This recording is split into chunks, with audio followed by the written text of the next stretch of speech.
Bonjour, toujours enrhumé ou grippé, je ne sais pas trop encore. Je vais vous lire des extraits de Wendy Coleman dans ce très beau livre, hein. Voilà. L'accueil de l'évidence, invitation à la paix sans retour, aux éditions Acarias l'originel. Wendy Coleman est un des élèves de Ramesh Balsekar, un Américain en tant qu'individu. Donc ce sont des questions-réponses que j'ai choisies, sauf le dernier extrait. Donc, sur la méditation. Question. Wayne, pourriez-vous m'expliquer quelque chose? Je médite depuis très très longtemps et au début, quand j'ai commencé, il parlait de transcendance. Lorsque vous méditez, vous plongez profondément dans ce lieu intérieur très confortable et ils disent que c'est cela votre chemin vers l'illumination, etc. Réponse de Wayne. Eh bien, dans le modèle que j'emploie, la méditation peut parfois conduire à un mouvement vers le haut du pendule, et ainsi, dans l'état d'équanimité où vous entrez en vous-même. Il y a la paix, et cette paix-là est l'absence ou la réduction du sens de l'agir personnel à cet instant-là. Il y a juste présence, dont vous pouvez dire qu'elle est l'absence de l'agissant, du moi, ou son amoindrissement. Et cela a des effets bénéfiques très profonds pour l'individu. Cela fait du bien. Question. C'est la chose la plus importante. Wayne. Oui, cela rend la vie plus agréable. En ce qui me concerne, tout ce qui rend la vie plus agréable est super. Mais ce que tout ça a à voir avec l'illumination est une autre histoire. Entièrement. Question. Je ne crois pas trop en cette idée de méditation conduisant à l'illumination. Je sens simplement que lorsque je le fais, je me sens très confortable. Je me sens merveilleusement bien et essentiellement c'est tout. Wayne, alors que voulez-vous de plus?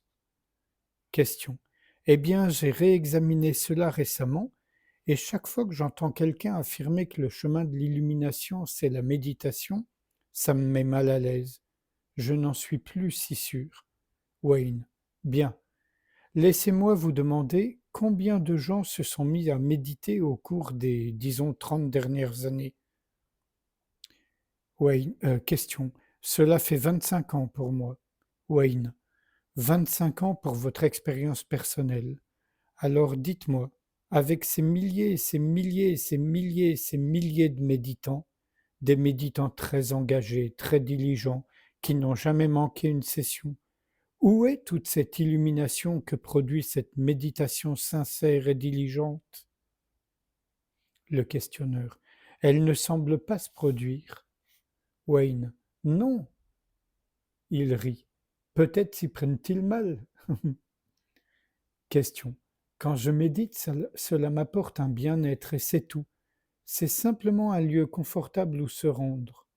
Quelqu'un d'autre va se laisser tomber dans un fauteuil et boire un verre de vin. C'est ce qui est confortable pour lui. Alors que moi, je prends la posture et médite. Et c'est ce qui est confortable pour moi. Wayne. Exactement. Et cela a tendance à avoir aussi moins d'effets secondaires. Rire. Le questionneur, et pour moi cela a plus d'avantages. Wayne. Oui, et comme ce mécanisme corps mental recueille ces avantages de cette activité, il tente à la poursuivre. Questionneur. Je ne sais pas si depuis le temps que je le fais, c'est devenu pareil à une accoutumance, mais quand j'ai arrêté, je ne me suis pas senti bien. Alors je me suis simplement dit, eh bien, oublions tout cela, je vais juste continuer à méditer, et c'est tout. Wayne. Y a-t-il un revers à cela? Est-ce accompagné de quelque aspect négatif? Questionneur. Eh bien non. Wayne. Alors pourquoi arrêter? Questionneur. C'est aussi simple que cela? Wayne. C'est réellement aussi simple que cela.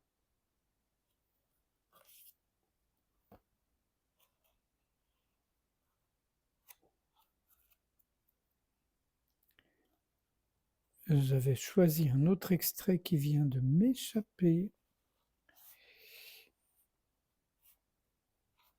Et la discipline alors?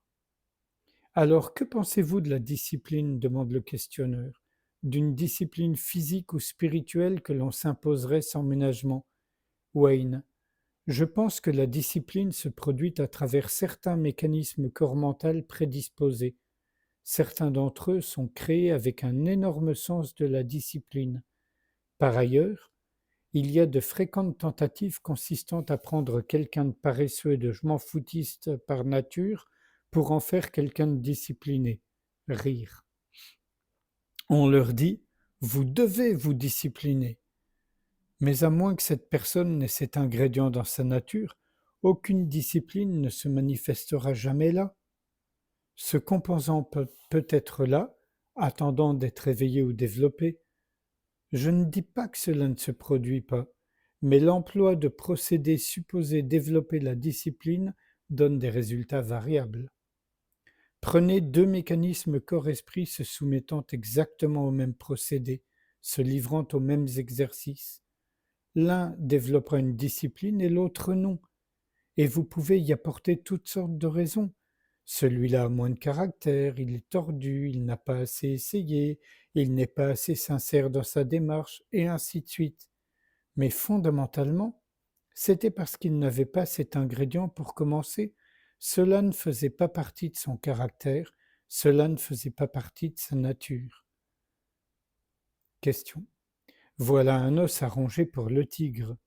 J'ai compris que Ramana, pour un temps du moins, affirmait: vous n'avez aucune liberté quelle qu'elle soit, sauf celle de trouver qui vous êtes véritablement. Wayne. D'accord, qui suis-je pour m'opposer à Ramana? Rire. Alors si vous pouvez faire cela, faites-le sans hésiter, faites-le.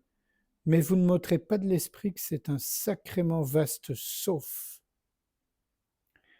Question. À certains moments, je trouve que me demander qui suis-je, spécialement lorsque je suis complètement identifié avec ce qui se passe, m'aide à me hisser vers le haut de cette pente savonneuse, symbolisée par le bras du pendule de votre exemple. Wayne, sans doute. Ce genre de questionnement conduit très souvent à un état de conscience plus élevé. Et donc, comment se fait-il que vous ne vous livriez pas tout le temps à ce questionnement? Questionneur. C'est ce que je me suis demandé. Je suppose que cela ne dépend pas vraiment de moi. Parfois il m'est impossible de le faire, d'autres fois cela se produit tout seul. Wayne. Wayne. Oui, parce que si vous pouviez le faire tout le temps, et cela produit ces résultats très positifs, me disiez-vous, vous seriez vraiment fou de ne pas le faire. Alors ou bien vous êtes fou, ou bien vous n'avez pas le loisir de déterminer quand vous pouvez vous livrer à ce questionnement ou non, mais cela vous est concédé.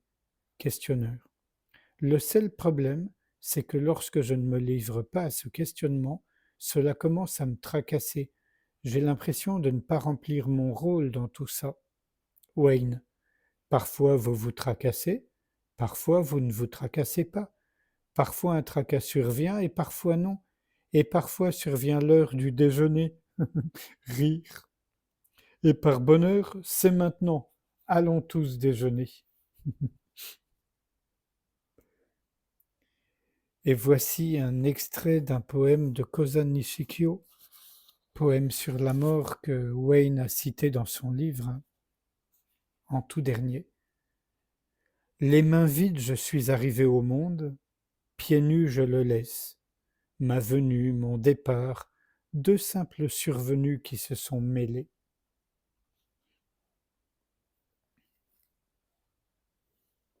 Sans réfléchir à ce qui vient d'être lu, je vous propose qu'on passe un instant en silence ensemble, sans rien faire, juste observer, être à l'écoute, être ouverture.